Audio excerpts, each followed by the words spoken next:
Hello बच्चों, मैं Ranjit Kumar math class में आपका स्वागत करता हूँ। बच्चों, आज हम लोग क्लास 10 के हिंदी के चैप्टर 6 बहादुर का अध्ययन करेंगे। बच्चों, चैनल पे अगर आप नए हो तो इसके सब्सक्राइब कर लें, साथ ही बेल आइकन को दबा दीजिए, जिससे प्रत्येक नोटिफिकेशन आपको समय से मिलता रहे। बच्चों, इस वीडियो की खास बात यह होगी कि बच्चों, अगर इस वीडियो को आप देख लेते हो अथवा सुन भी लेते हो तो आपको बहादुर चैप्टर की कहानी आपको दिमाग में गुजती रहेगी, जिससे आप परीक्षा में आने वाले इस चैप्टर के सभी प्रश्नों को अच्छे से लिख पाओगे। साथ ही इस वीडियो में बच्चों बहादुर चैप्टर से संबंधित आने वाली सभी क्वेश्चन को मैं यहाँ पे आंसर कराऊंगा। तो बच्चों, वीडियो के लास्ट तक बने रहे। आइए बच्चों, सबसे पहले हम लोग बहादुर चैप्टर के जो लेखक है अमरकांत, उनके बारे में हम लोग जानते हैं।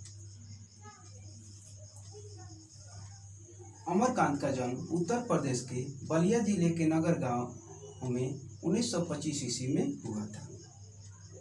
अमरकांत का जन्म उत्तर प्रदेश के बलिया जिले में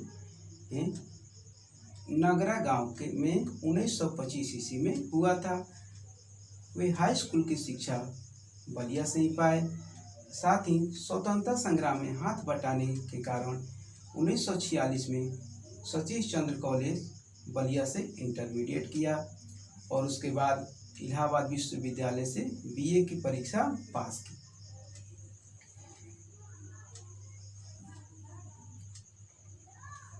इनके द्वारा प्रमुख रचनाएं बच्चों जिंदगी और जोंक, देश के लोग, मौत का नगर, मित्र मिलन, कुहासा, और इनके द्वारा कहानी संग्रह सूखा पत्ता, आकाश पक्षी, काले उजले दिन, सुखजीवी, बीच की दीवार, ग्राम सेविका आदि है।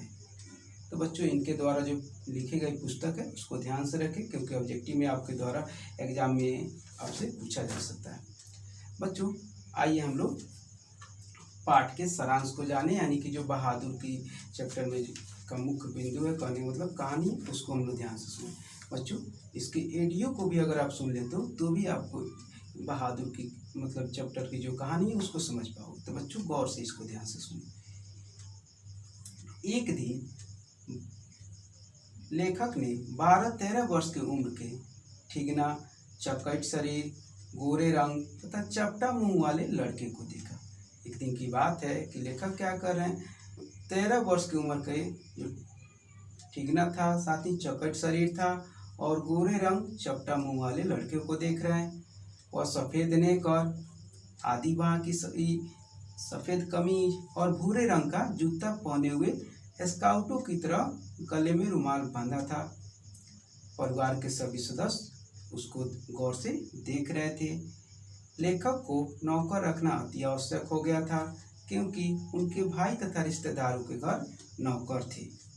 मतलब जो लेखक थे, उनके जितने भी रिश्तेदार थे बच्चों, उनके सभी के यहाँ नौकर मतलब थे, और साथ ही एक लेखक ही थे जिनके यहाँ नौकर नहीं था, जिसके चलते इनको भी नौकर रखना जरूरी हो गया था। उनकी भाभिया रानी की तरह बैठकर चारपाइयाँ तोड़ती थी, जबकि उसकी पत्नी निर्मला दिन से रात तक परेशान रहती थी। इसलिए लेखक के साले ने, यानी कि साले किसको कहते हैं बच्चों, पत्नी के भाई को, तो उनके घर नौकर के लिए उसे लाया था। यानी कि जो बच्चों वह चकट शरीर और साथ ही जो नेकर पहने हुआ जो लड़का था, उसको यह लेखक के जो साले थे, यानी कि निर्मला के कहा जाए तो भाई, वह लेके आए थे नौकर के लिए।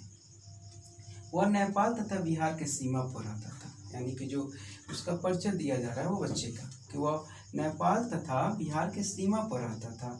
उसका बाप युद्ध में मारा गया था। माँ ही सारे परिवार का भरण पोषण करती थी। यानी कि जो लड़का था वो नेपाल और बिहार के सीमा पर का रहने वाला था, और उसके बाप जो थे, यानी कि उसके पिता जो थे, वह युद्ध में मारे गए थे, जिसके चलते माँ ही सारे परिवार का भरण पोषण करती थी।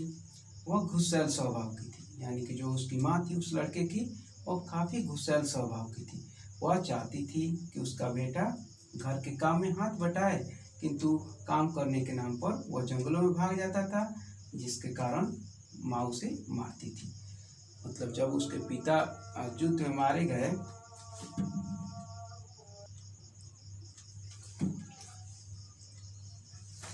जब उसके पिता बच्चों युद्ध में मारे गए, इसके चलते वह घर का सभी काम और साथ ही परिवार का भरण पोषण उसकी माँ ही करती थी।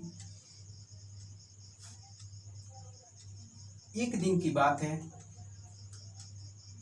चराने के लिए पशुओं में से उसने भैंस को बहुत मारा। कहने का अर्थ है कि बच्चों एक दिन की बात है, वह भैंसों को चराने के लिए उसको जंगल में भेज दी उसकी माँ, जिसके चलते वह जब ले गया ना तो उसको काफ़ी मारा, जिसके चलते भैंस भागती भागती वह खेतों में गई जहाँ पे वह उसकी माँ मतलब काम कर रही थी। तो उसकी माँ खुद समझ गई कि यानी कि बहादुर नहीं मारा, यानी कि वह लड़के का नाम क्या था बच्चों, बहादुर, तो वही ने मारा। जिसके चलते वह जब घर आया तो वह अनुमान लगा ली कि लग रहा है कि लड़के नहीं मारा। जिसके चलते लड़का जब आया तो उसको काफ़ी वह दोगुना तीन गुना उसका पिटाई करती, जिसके चलते लड़के का मन माँ से फट गया और लड़का क्या करता है, माँ के द्वारा मतलब फिर जंगल भाग जाता है। और जब पुनः सुबह होते ही वो घर आता है और माँ के द्वारा जो रखा गया रुपया होता है उसमें से 2 रुपये निकाल कर वह पुनः शहर की तरफ भाग निकलता है।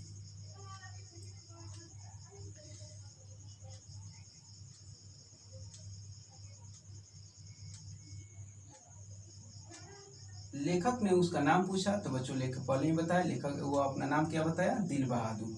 लेखक और पत्नी ने उसे काम करने के ढंग से के बारे में बताया। मतलब जैसे ही वह लेखक के जो साले साहब थे घर लाए थे, तो अभी तो बच्चों हम लेखक के मतलब बहादुर के बारे में बता रहे थे और बहादुर की माँ के बारे में।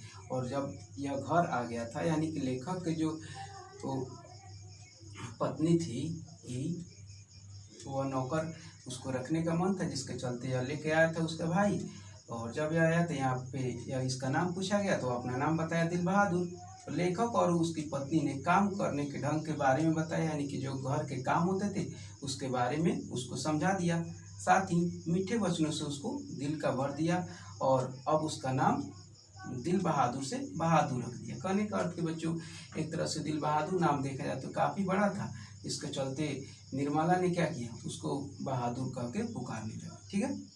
बहादुर अति हंसमुख और मेहनती लड़का था। बहादुर जो था उसका स्वभाव हंसमुख था, वह हमेशा हंसते रहता, ऐसा चेहरा उसका दिखाई देता। साथ ही वो मेहनती लड़का भी था, वह हर काम हम हंसते हुए कर लेता था, यानी कि उसमें कोई भी काम करता था तो वह एकदम हंस के करता था। लेखक की पत्नी निर्मला भी उसका पूरा ख्याल रखती थी।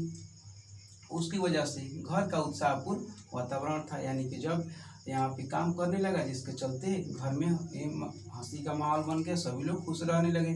निर्मला ऐसे नौकर को पाकर अपने आप को धन्य समझती थी, इसलिए वह आंगन में खड़ी होकर पड़ोसियों को सुनाते हुए कहती थी, बहादुर आकर नाश्ता क्यों नहीं कर लेते, मैं दूसरी औरतों की भांति नहीं हूँ, मैं तो नौकर और चाकर को भी अपने बच्चों की तरह रखती। बहादुर भी घर का सारा काम करने लगा और जैसे सवेरे उठकर नीम के पेड़ से दातुन तोड़ना, घर की सफाई करना, कमरों में पोछा करना लगाना, अंगूठी जलाना, चाय बनाना और दोपहर में कपड़े धोना, बर्तन मलना आदि होता था। क्या बच्चों, यानी कि जब बहादुर मतलब इनके घर का काम करने लगा, जिसके चलते इनके घर में खुशी का माहौल हो गया और सभी लोग खुश करने लगे और रहने लगे। साथ ही निर्मला का पड़ोसियों को सुनाकर मतलब ताना मारने का काम करती थी कि मैं और लोगों को जैसा मतलब नहीं हूँ, जिसके चलते नौकर को नौकर समझती हूँ, मैं तो अपने उसको फैमिली मेम्बर्स के जैसा समझती हूँ, जो मतलब मैं खाना खाती हूँ उसी को खिलाती हूँ भी, यानी कि लोगों को अब अपने पड़ोसियों को आंगन में खड़ा होकर सुनाने का काम करती थी। बहादुर भोला भाला और हमदिन का बालक था। वो अपनी मालकी की तबीयत ठीक न रहने पर उन्हें मेहनत न करने का आग्रह करता था, यानी कि जब निर्मला का तबीयत ठीक नहीं रहता था तो क्या बहादुर उनसे मतलब आग्रह करता था कि माता जी आप यह काम मत करो, तथा दवा खाने के समय होने पर भी वह भालू की तरह दौड़ता और कमरे में आता, दवाइयाँ डिब्बा निर्मला के सामने लाकर रख देता। और जब शाम के दफ्तर से लेखक साहब लौटते तो घर के सभी सदस्य दिन भर का जो भी अनुभव मतलब काम होता सब बताया जाता। बहादुर भी यानी कि जितने भी घर के सदस्य थे, जब लेखक आते तो उनको सभी लोग बात बताते तो ऐसा ऐसा बहादुर कर रहा था, साथ ही उसे बहादुर भी जाता था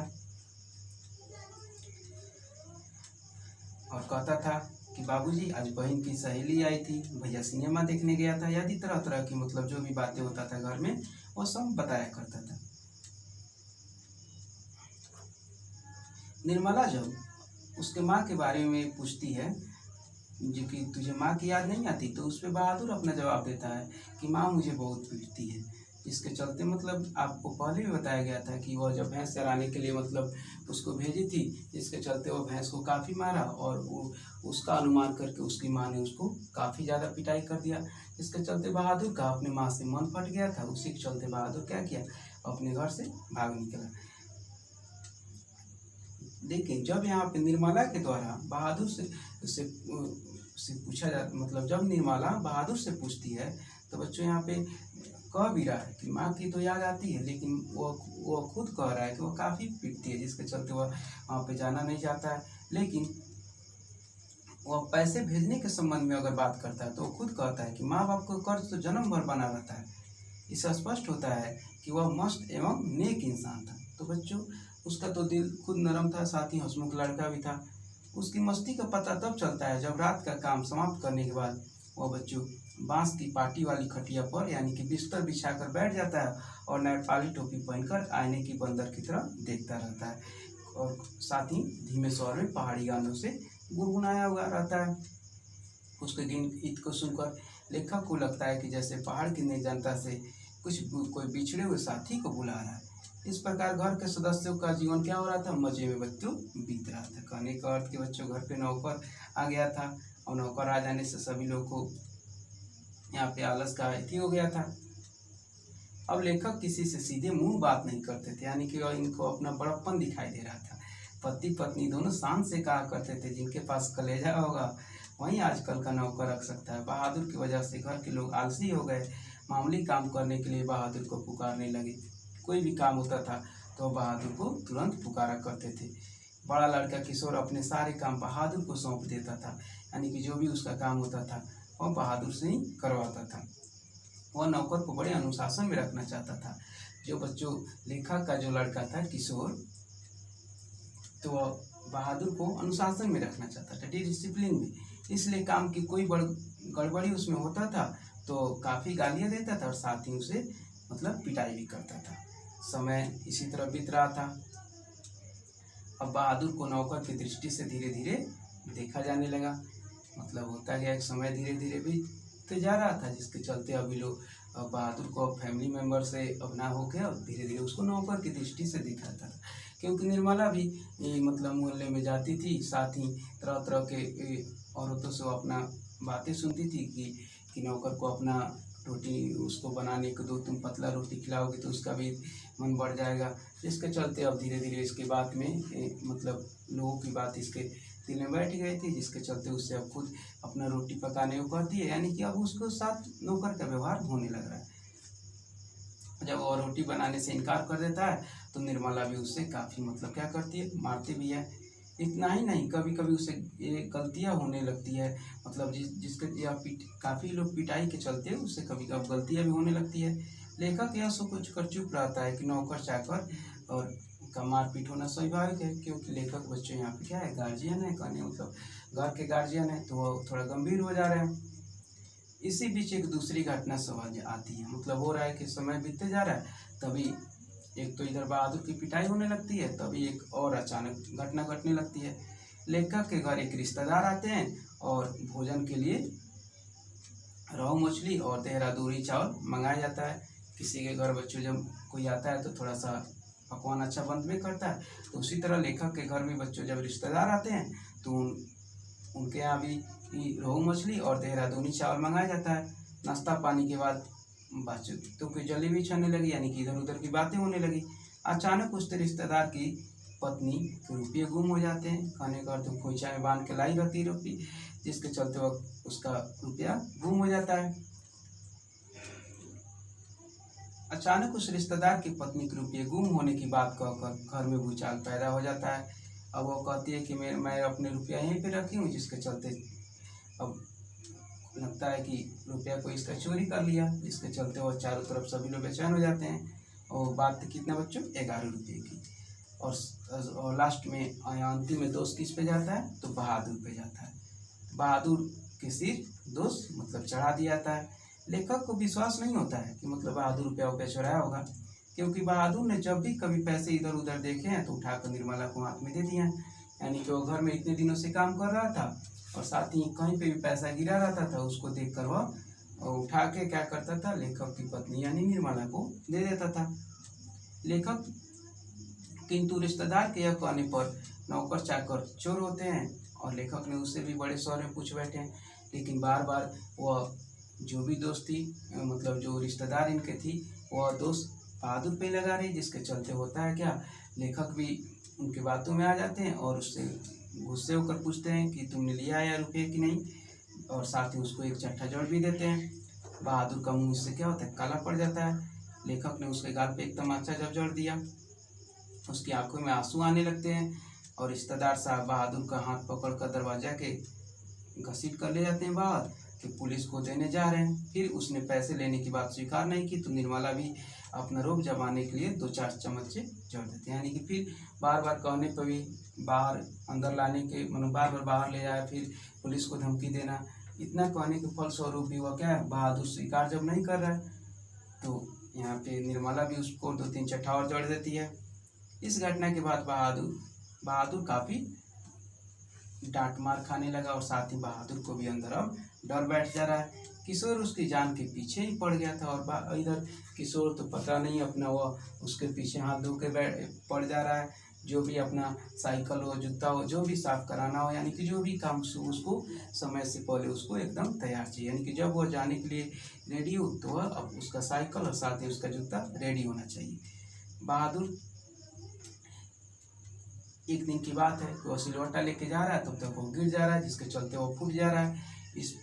जिसके चलते वह डर जाता है कि फिर मतलब हमें इसी तरह की मार पड़ेगी, जिसके चलते वह अपना सब चीज़ छोड़ के वह अचानक क्या होता है, यहाँ से भाग निकलता है बहादुर। लेखक जब दफ्तर से लौटते हैं तो घर में उदासी छाई हुई थी। पता चलता है कि निर्मला और उसकी बेटी माथे पे हाथ रख के आंगन में बैठा हुआ, ना ही कहीं बर्तन उसी तरह पड़ा हुआ है और खाना भी नहीं बना है कुछ भी। निर्मला आंगन में चुपचाप सिर पर हाथ रख के बैठी हुई है। आंगन उसी तरह गंदा है, बर्तन बिना मले हुए रखे थे, सारा घर अस्त व्यस्त, यानी कि सभी सामान इधर उधर फेंके हुए थे। बहादुर के जाते ही सबके होश उड़ गए। बच्चों, जैसा कि आप लोग जानते हैं, जब कोई व्यक्ति रहता है तो उसका गुणगान नहीं किया जाता है, और जब व्यक्ति चला जाता है तो उसका गुणगान सभी लोग करता है। सेम उसी तरह यहाँ पे बहादुर के साथ हो रहा है। निर्मला अपनी बदकिस्मती को रोना रो रही थी। लेखक बहादुर को त्याग देखकर मतलब अकस्मात रह जाते हैं, क्योंकि अपनी तनख्वाह, वस्त्र, बिस्तर, जूते सब कुछ वह छोड़ गया था, जिससे बहादुर का मतलब वो खुद समझ रहे हैं कि अगर वह चोर होता तो अपना ऐसा नहीं छोड़ता, क्योंकि वह तो अपराधी नहीं था। वह गरीब होते हुए भी आत्माभिमानी था, यानी कि कहने मतलब स्वाभिमानी था। मार तथा गाली गलौज के कारण वह माँ से दुखी होता और अपने घर को त्यागा था। लास्ट में लेखक बहादुर की ईमानदारी तथा त्याग को देखकर अपनी अजीब सी लघुता का अनुभव करते हैं और इनको काफ़ी हीनता महसूस होती है और अपनी गलती स्वीकार करते हुए कहते हैं, यदि वह मैं न मरता तो वह शायद न जाता। और यहाँ पर लेखक को अफसोस यह हो रहा है कि जो मतलब रिश्तेदार के बढ़ाने चढ़ाने के फलस्वरूप मैंने उसको जो चट्टा रसीद कर दिया, अगर मैं नहीं मारा होता तो आज बहादुर घर से नहीं भागा होता, शायद उसी का उसको दुख लगा हो।